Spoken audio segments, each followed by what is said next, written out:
అందుకని చెప్పి నేను అన్నకి ఏం చెప్తున్నానంటే ఇట్లాంటి మాటలు మాట్లాడేటప్పుడు నా జగనన్న మనకి ఎంత ఉండేది అందరికీ తెలుసు. రాష్ట్రంలో ఉండే ఓటర్ని అందరినీ కూడా మనం ఏ విధంగా మన దగ్గర ఉండే చిల్లరలతో ప్రభావితం చేసేది అందరికీ తెలుసు. నువ్వేం కొత్తగా ఏమి ఈరోజు చెప్పాలి. బెంచ్ గారు యాటి నుంచి వచ్చినాయి లెక్కలు. ఇది యాటి సత్తా ఉంటే మనం గవర్నమెంట్ జీతాలు ఇచ్చాము రేపు మేము కరెక్ట్గా గవర్నమెంట్ ఉద్యోగం చెప్పేది అదే కదా. అధికారంలో అవతారాలు పింఛన్ అయిపోతుంది. మీరైతే 9 మంది చచ్చిపోయారని చెప్పి చంద్రబాబు నాయుడు మీద దోచేసారు. ఆ కెమెరాలు ఎత్తుకొని పోయి ఆ మంచాలలో తీసేటప్పుడు ఆ షూటింగ్ చేసి నేనేం చిన్న పనులు చేశానా? చాలా చేసావు. నేను అదే అంటున్నా. ఇప్పుడు ఏదైనా ఒక మాట మాట్లాడితే నమ్మేలా ఉండాలి. ఇప్పుడు వెనకటికో సామెత ఉంది, చేప గాల్లోకి ఎగిరి గద్దనేసింది అలాగే సామెత ఉంది. మాకు తెలుసులే. అలాగేంటంటే ఒక విమర్శ చేసేటప్పుడు ఒక మాట చెప్పేటప్పుడు అన్నా కానీ కూర్చున్న వాళ్ళు నమ్మేటట్టు ఉండాలి. ఏ ముఖ్యమైన వెళ్ళిపోతారు కదా.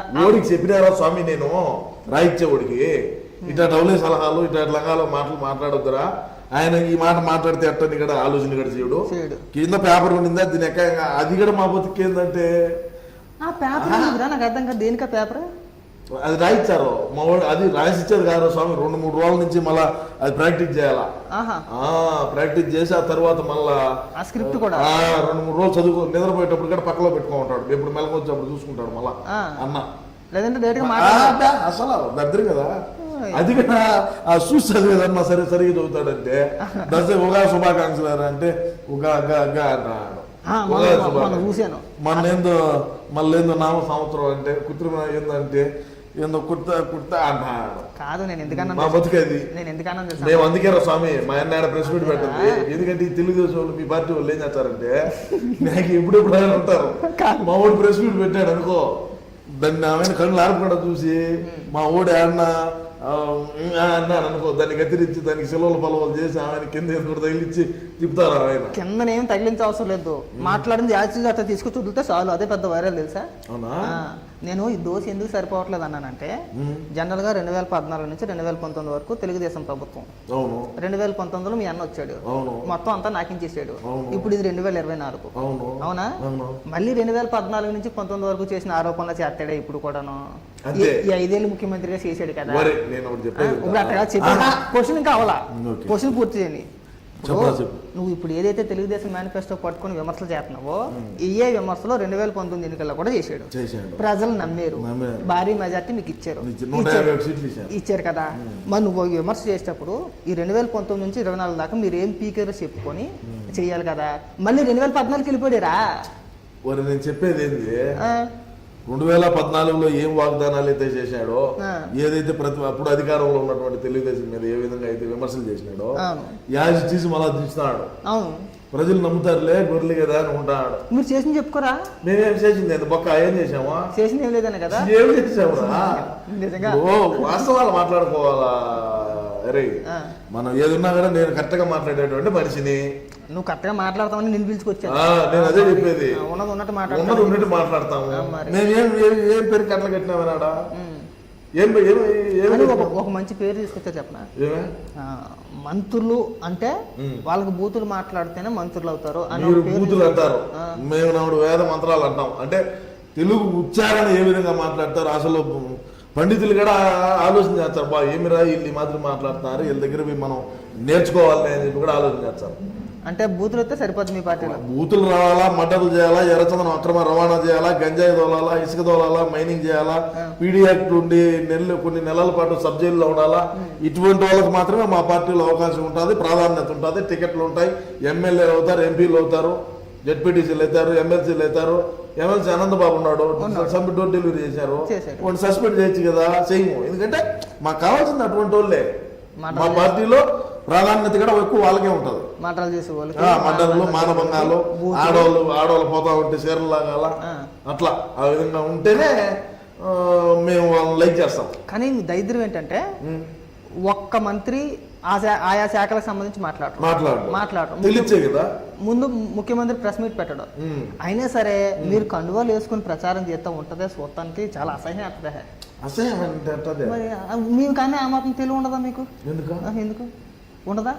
ఎందుకని ఇప్పుడు పక్క రాష్ట్ర మంత్రులు ఉన్నారనుకో, ఆయా శాఖలకు సంబంధించి ప్రెస్ మీట్ పెట్టి ప్రజలకు దానివల్ల ఒరిగింది ఏంటి పీకింది ఏంటి అని చెప్పి వివరించే ప్రయత్నం చేస్తారు. మేము చేసింది ఏమన్నదంటారా? ఏం చెప్పుకునేమో బాబాయ్ మర్డర్ చెప్పామా, లేదంటే కోట్ల రూపాయలు అవినీతి చేసామని చెప్పామా, సచివాలయం తాకట్టు పెట్టామనేమా, 3 రాజధానులు కడుతున్నామని చెప్పి ఏమి చెప్పామో?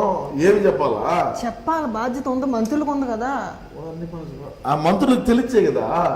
అంటే నిజానికి వాళ్ళందరినీ తీసుకొచ్చి మంత్రులుగా కూర్చోబెట్టి గుడ్డి వాళ్ళందరినీ తెచ్చేది సరిపోయింది పో. మరి ఆ గోరంట్ల మాధవ్ గారిని కూడా తీసుకొచ్చి ఏదో నామినేట్ పదవిలో కూర్చోబెట్టుకుని అన్న పక్కన కూర్చోబెట్టుకుంటే అయిపోయేదిగా. అన్నకి ఆడ బదులు చూపిస్తాడు, అది కదా బాధ. ఆడేవాడిని ఏం చేసాడు, ఏం చేస్తాడు తెలిసిన టికెట్ నాకు కన్ఫర్మా కాదా, కన్ఫర్మ్ కాదా సజ్జలకి ఫోన్ చేస్తానంట. మనం చేసేటండి వీడియో కాల్ ఫోన్ ఎత్తేసారు, వీడియో కాల్ ఎవరు గుడ్లన్నా లేవా దాన్ని రాబండ్రా స్వామి అని తట్టుకోలేక నాకు కూడా ఫోన్ చేసి చెప్పాడు, ఎవరు నైనా నువ్వు అన్నవుతో మాట్లాడరా, నేను మళ్ళీ మాట్లాడితే నువ్వు సైకో ఉండరు స్వామి అంటే మళ్ళీ ఇప్పుడు ఆపినాడు. కాదు ఇంకో డౌట్, 6 కాకముందే లైట్లే వేస్తాను అంటున్నాడు. 6 కాకముందే ఇంకా వెళ్తుండే కానీ ఎండాకాలం సాధారణంగాను, ఆ విషయం అందరికీ తెలుసు రే, ఎండాకాలం కదా. ఎండాకాలం సాధారణంగా 6:30 వరకు కూడా చీకటి పడదు. మాట్లాడితే టైం చూసుకుంటాడు, ఏదో రేస్ చీకటి ఉన్న వాళ్ళగా. నేను 6 గంటలకు ర్యాంప్ ఎక్కని అంటాడు, ఏదో క్యాట్ వాక్ చేసి పిల్లలు ఒకవేళ ర్యాంప్ మీదకి వెళ్ళా కానీ చుట్టూ సెక్యూరిటీ ఉంటది. 4:30-5 గంటలకి లైట్లు వేసామంటున్నాడు. నల్లది డ్రెస్ డిజైన్ చేశాను చూసావా? నేను చూడలా. చంద్రబాబు నాయుడు గారి కంటే జెడ్ ప్లస్ ఏదో సెక్యూరిటీ, ఆ సెక్యూరిటీ మాత్రమే మా అన్న కూడా డిజైన్ చేసుకున్నాడు. అంటే ఏపీ పోలీస్ అని ఉంటారు, తెలుసు. అవును తెలుసు. వాళ్ళు ఏం చిన్న ఓవర్ యాక్షన్ చేయడం లేదు, వాళ్ళు ఏం చేయట్లా. ఎందుకు వెళ్ళట్లేదు రేస్ ఎక్కట, లేదంటే ఇంకోటి ఒక ప్రచారం జరుగుతుంది. 6 దాటితే ఎందుకు వెళ్ళట్లేదు ర్యాంప్ మీదకి అని చెప్పేసి ప్రచారం జరుగుతుంది. ర్యాంప్ మీద ఎందుకంటే మా అన్న వేసుకునేది హీల్స్ వేసుకుంటాడు. ఓకే, అర్థం కదా. ఆడేమన్నా రాళ్ళు పాడు అట్ట ఇట్ట మంచి అంటూ ఉన్నాయి అనుకో, పడితే మరి ఆ మాత్రం ప్రతి సభలోనే ర్యాంప్ వేయడం దీనికి. ఇది ఎలాగ వెళ్ళని తెలుసు, ఇది ఎలా వెళ్ళడు ఏంటంటే సరే ఉండాలి కదా అట్లా షోయింగ్ అది కూడా గ్రీన్ మ్యాట్లు వేసుకుంటాం. అది ర్యాంప్ కాదు వాస్తవానికి, ప్యాన్ రెక్కలు మనమే ఐడియా ఇచ్చింది. ఇది నాకు తెలుసు, నేను చూసాను. నాకు అది చూసిన తర్వాత గుర్తుకొచ్చింది, అది ప్యాన్ రెక్కలు అయ్యి ఇదే డిజైన్ ఆడేసింది ఇప్పుడు. కానీ మళ్ళీ 175 ఇది స్లోగన్ ఒకటి ఉంది కదా, 177 నీ నినాదం అది. మళ్ళీ ఒకవేళ నేను ఈపు పెట్టుకోండి మా అన్నను, నేను అదే అంటున్నా. 177 గెలిచినాకనే దించి మళ్ళా ముఖ్యమంత్రి సీట్ మీద నేను అదే అంటున్నా. మళ్ళీ మీరు 177 గెలిస్తే కనుక రాష్ట్రంలో యువత అందరి చేతుల్లోని కూడా అటో నిమ్మకాయ బద్ద ఇటో నిమ్మకాయ బద్ద ఇచ్చి చేతికి ఉప్పేసి కదా, ఉప్పేసి ఉప్పు కారం వేసిస్తాం. ఉప్పు కారం కూడా వేసిస్తారా? మహానుభావులు. ఇంటికి 2 బద్దల కార్యక్రమాలు, ఇంటికి 2 బద్దల కార్యక్రమం అని చెప్పేసి అని. అంటే నువ్వు నవ్వుతున్నావు కానీ మనం మా గ్రౌండ్ లో బ్రహ్మాండంగా ఉన్నది ప్రజాదరణ.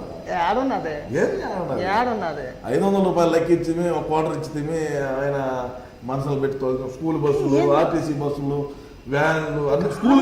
నీకు గమ్మత్ తెలిసిన చెప్పు, ఎవరైనా మీటింగ్ జరిగితే ఆ స్కూల్లో పని చేయించాడు. సీట్లు ఎందుకు నరికేస్తారు అర్థం కావట్లా. మా ఊరు హెలికాప్టర్ లో పోతాం. ఇప్పుడు రాజశేఖర్ రెడ్డి ఎట్ట జరిగినారా, పెద్ద ఆయన హెలికాప్టర్ కూలిపోయింది, షట్లు నడిమతిలో పడినాడు. ఒకవేళ అట్లాంటి ప్రమాదం ఏమన్నా వచ్చాదేమో అని ముందుగా గ్రహించి ముందు జాగ్రత్తతో 100 సంవత్సరాలు వయసు ఉన్నటువంటి షట్లను కూడా నేలమట్టం చేసి, అంటే ఒకవేళ పైనుంచి హెలికాప్టర్ ఏదన్నా ఇదైనా కూడా ల్యాండ్ అవుతుంది కదా కరెక్ట్ గా. చెట్లు ఉంటే చెట్లలో రెక్కలు దగ్గర వెళ్ళిపోతాం. హెలీప్యాడ్ 1 కిలోమీటర్ 2 కిలోమీటర్ల దూరంలో ఉంటది. 2 కిలోమీటర్ల చుట్టుపక్కల మొత్తం చెట్లు నరికేస్తున్నారు. ఆ హెలికాప్టర్ టైర్లు ఉండవు రోడ్డు మీద వెళ్తానికి. పోనీ రోడ్డు మీద వెళ్తున్నారు, రెక్కలు అంతే, కింద నుంచి వెళ్తారు. స్టాండ్ ఉంటారు, దిగుతుంది. ఎంతమంది దిగిపోద్దా? ఒకవేళ అట్ట కాదు పోయి, ఒకవేళ ఏదన్నా ఇబ్బంది జరుగుతుంది, మోటార్ గీటరు గాలి మోటార్ పాడు ఏదన్నా పెట్రోల్ అయిపోయి ఎట్లా జరుగుతుంది, సంథింగ్ జరిగింది అనుకో, అప్పుడు మా అన్న పోవాలనేనా. అందుకోసం అని చెప్పి ఆ సెట్లు ఉంటే సెట్లు తగులుకొని హెలికాప్టర్ పేలిపోయే ప్రమాదం ఉంటుంది. అందుకు సెట్లు నరికేసి ఒకవేళ ల్యాండ్ కావాలన్నా సడన్ గా ల్యాండ్ అవుతాడు. అందుకు చెట్లు నరికి మీరు మందులు వేసుకోవాలో మేము మందులు వేసుకోవాలో అస్సలు అర్థం కావట్లేదు.